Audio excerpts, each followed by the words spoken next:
welcome to Team Up, a safe space where we discuss various topics concerning youth.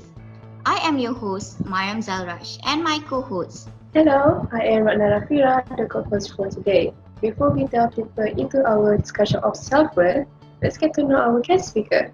She is a sport volunteer with a passion for digital finance. Hi Masa, thank you so much for joining us. Hi Rana, hi Mariam. It's really a pleasure to be here. Thank you for this opportunity and thank you for talking about self-worth. In today's modern age where people are constantly comparing themselves with others, constantly being judged, I can't express enough how amazing it is for Team Up to be doing this.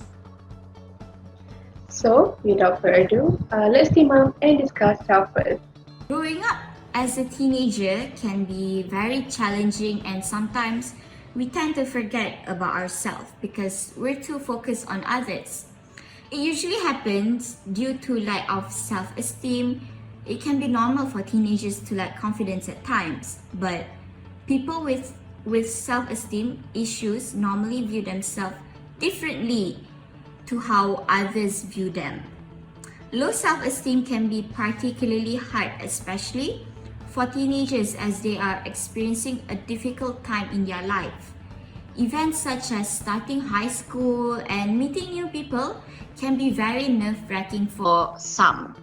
That is true. I might add that sometimes we totally forgot to put ourselves in the first place. People, especially teenagers, are always being pressured by their own peers until they hardly speak up for themselves. They even prioritize others rather than themselves just because they are afraid of losing their peers and care more about their peers' feelings than themselves, which leads to low self-esteem. On top of this, the constant need to please others can be detrimental. We need to stop putting ourselves first before others. That is true, Ratna. So, Sarah, can you help us define what is self-worth? Self-worth is an internal state of being that comes from self-understanding, self-love, and self-acceptance. It's a state where we are timeless and unchanging because of our measure on how we value and regard ourselves in spite of what others may say or do. Exactly. Having high self-worth means feeling worthy of good things such as deserving happiness, health, wealth, success, and love, despite all the difficulties you face and disappointment you experience. We should accept ourselves wholeheartedly at all times despite our flaws, weakness, and limitations. Sarah, do you mind telling us on how to build self-worth? So to build self-worth, you have to go through phases. It's a step-by-step process. Firstly, you need to be self-understanding. Know yourself at a deeper and more profound level. Secondly, you have to be real and authentic with yourself at all times.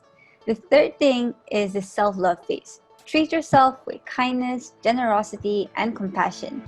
The next stage, the fourth stage, is the recognition state, where you must define yourself. And finally, the responsible stage. Take full responsibility for your life, circumstances, and problems. Don't beat yourself too much. Understand that everything is okay and you are in control. Thank you for the great input, Sarah and Ratna. However, would you mind sharing the difference between self-worth, self-value, and self-confidence? Sometimes I myself get confused on these similar terms. Of course, these are very confusing terms, and oftentimes the misconception of this term will make it harder for you to understand your own self-worth. Self-worth correlates with the term self-value. Self-worth means that you value yourself and deserve to be loved and respected. Self-confidence, on the other hand, is not an evaluation of yourself as a whole, but rather evaluation of certain aspects of yourself. Oh, is it like you might be very good at sports and feel extremely confident and comfortable whenever you're on the field, but in class it might be a bit hard for you to talk in front of your classmate for presentation or even for public speaking? Yes, but remember, some areas that you are not good at, they do not undermine your self-worth, as will be a big burden for you to build confidence in every aspect of your life. We are humans after all, and no human is perfect. Most importantly, is to focus on the things you are good at and don't put yourself over the things you are self-conscious about. At the end of the day, this will surely help in ensuring that you know you are worthy and valuable. That is what I believe matters when it comes to your self-worth. That's right. Few factors can be elaborated that cause people, especially teenagers, to have low self-worth. One of the factors is that it can stem from the critical and over expectations from those who are close to us, such as our parents and our friends. This can build up pressure on someone to consistently be great in anything they do, and when they fail to live up to someone else's expectation, it will ultimately affect their self-worth. Alright, another factor that can be an individual is going through a difficult event that can cause a person to feel down in the dumps. Situations such as having financial problems or getting bullied can really take a toll not only to someone's mental health and but also their sense of self-worth. However, there are also many trivial situations that one might feel as nothing serious, such as our friends suddenly make fun of us about sensitive matters in the name of joking, or feeling humiliated because you answered wrong when they ask a question in class. These seemingly unhelpful situations can add up to having low self-worth. To add on from what Ratna elaborated, the person who you know or your social circle, like nowadays, some of them like to judge their own value and the value of others by their status, and even focus on important and influential people they know, which gives off negative aura. They also tend to judge others by what they are doing. For example, a stockbroker is often considered as more successful job rather than a janitor or a teacher. As all these factors give such a negative and toxic vibes, my Sarah, do you mind sharing how to overcome low self-worth? To overcome low self-worth, you need to surround yourself with the right people.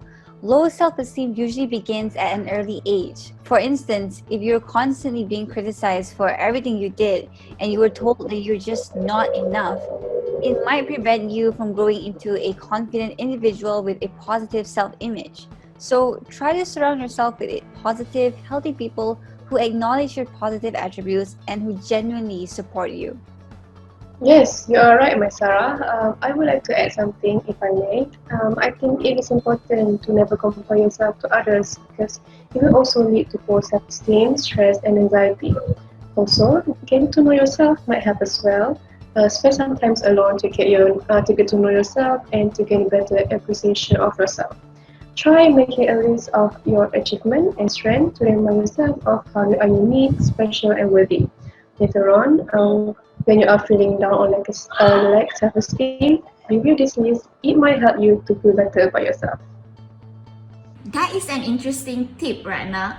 So, my Sarah, can you share with us on how to get rid of negative thoughts? So, when you're in a bad situation or you're experiencing a setback in life, the most natural thing to do is to reflect negatively. Bad thoughts, overthinking, being angry at yourself, this is common but is more likely to worsen the situation, making you feel hopeless. To help you get through, there are some things that you can do. So, when you're in the situation, try asking yourself questions that will help you feel better and grow from the situation. Is this worth stressing about? Will this matter to me in a few years? If it won't, then don't beat yourself down. But that doesn't mean you shouldn't do anything about it. You still need to learn from your mistakes. Say you did badly for an exam, school exam, science, English, maths. Try asking yourself, were there any particular reasons that made me struggle with this test? Was this topic tricky for me? Or was I too busy with sports practice that I didn't have time to revise properly?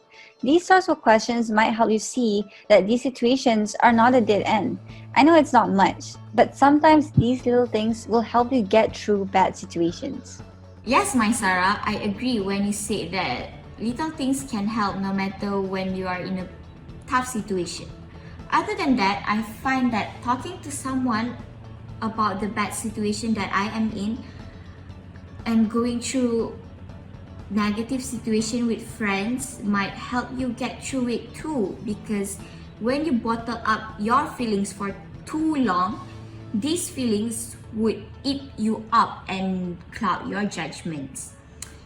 Doing the activities you enjoy, such as going for a walk, badminton with your friends, or a workout while going through a tough time, will also help you to release pent up energy and exhaustion. Well, what is your opinion on this matter, my Sarah? I find that these tips work for me when I'm going through a rough patch. And just to add on, if I'm having a hard time, I find that making other people happy helps me with my problems. When I see that I can be a positive influence in someone's life, I start to feel better. I feel more optimistic. It might seem like a small gesture, like taking my friends out for coffee or getting them a small, simple gift, but I find that the impacts of these acts are fulfilling, and it makes me feel grateful for all the good things that are keeping me positive. So, to sum up, always love yourself first. It is important to understand self-love because when you love yourself, you will feel good about your circumstances and your ability to change them at any given moment. In doing so, you are able to spread that positivity with the people around you and encourage them to pour love into themselves as well. Okay, now let's see what our friends have got to say regarding self-worth. Loving ourselves will motivate us to make choices better in life, and as we will be choosing things are beneficial and good for us. And it also allows us to pick up good habits for ourselves eventually. So to me, loving ourselves is really important because it brings out the positive attitude out of us and it allows us to see the world differently because once we love ourselves, we'll be able to find happiness within ourselves and wouldn't compare ourselves to each other and just be grateful for what we have. So that is all from our podcast session for today. Thank you, my Sarah. It has been a pleasure to have you here with us today. Hope we can collaborate more in the future. And to everyone watching, please take care and stay safe. That would be great. I'd love to do this again. And for those who are listening, I hope Team Up has really helped you to understand how much worth you have to give to yourself. Yes, you, no one else. You are important. You have achieved things and you can achieve more. Everyone will struggle and everyone will taste failure, and that's good. It's a sign of you growing. So keep going and keep growing. So, with this, thank you again, my Sarah. We will continue our next session regarding sexual harassment. Thank you for listening to us and hope you all have gained something from today's episode. Please stay safe, stay home, and practice social distancing in this pandemic. That is all, and thank you from us, team. See you guys on the next episode. Bye bye.